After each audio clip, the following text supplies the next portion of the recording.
So stand-ups, the good, the bad and the ugly. Have you ever been to a stand-up where people just ramble on are just sort of waiting for other people to stop talking so they can start talking? Such a pointless thing. And sometimes some teams need some tuition in terms of understanding what a stand-up is actually meant to be about. If you've sat in a real proper stand-up that's been productive, the 15 minutes goes by just like that, and you've got some really good actionable results from that session. So this video is going to just talk you through the differences and how to improve your stand-ups to make them more effective and just better for everybody. It's very easy for stand-ups to become a point where where people report to you as a delivery manager how far they've progressed on an item. And that is not the purpose. It's not a status update. You're not their manager in that way. It's not traditional project management, and you are simply there to sync everyone together, and that is the purpose. You don't even have to be there. So for a stand-up, it doesn't need a delivery manager to be there. Generally, I personally prefer to be there, but you don't have to be there.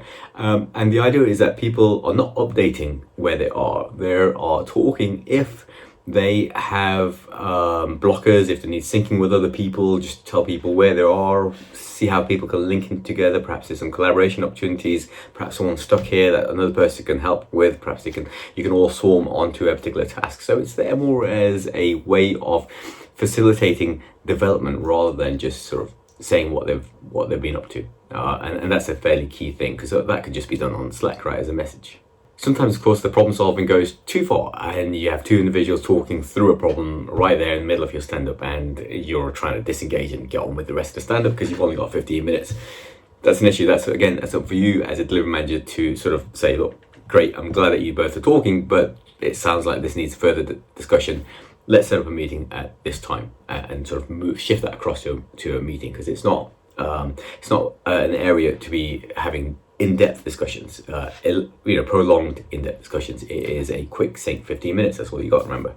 And then from a really good stand-up, you'll have a number of blockers come up potentially, you'll have a number of issues come up potentially, and again, it's for you as a delivery manager to make sure that you remove those blockers and make sure you do. Otherwise, what's the point in the team actually reporting any blockers or talking about any blockers or bringing up any blockers if you're not going to do anything about it? They'll just stop because they'll realize it's pointless talking about them. So again, you've got to show, you've got to not only unblock the items, but you've got to show that you're unblocking the items. It is a bit about how you come across.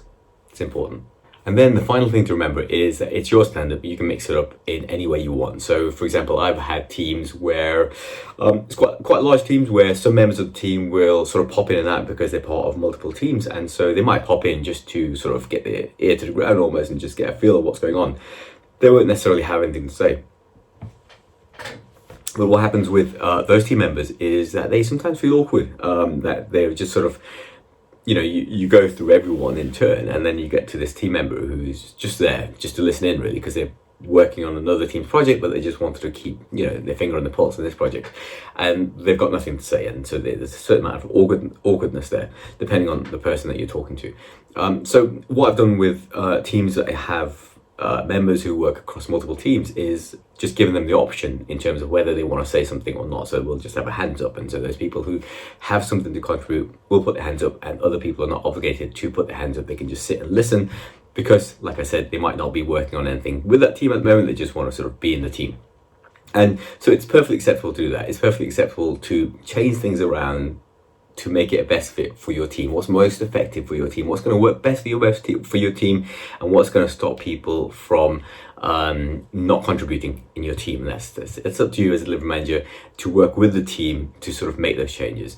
In the example I gave, I had a session with those team members, and we sort of discussed what the issue was, what could be done about it, and together as a group we decided we'll do the hands up, and those people who don't have anything to contribute don't have to put their hands up at that time. And we understand they're just there just to keep fingers on the pulse, and that's perfectly fine. It worked extremely well and made the stand-ups just a lot more directed in terms of, it's not just people making up stuff to say because they're sort of forced to speak. It's actually people who have something to say in terms of, I've got this issue that I'm working on, I need help here, I've got this blocker here. Just made it a lot more focused on actually what is it we're trying to achieve in this stand-up. All right, I hope that helped. I'd be really interested to hear some of your stories about your stand-ups. I'm sure you got loads. So add a comment below, press subscribe, hit like, and I'll see you next time.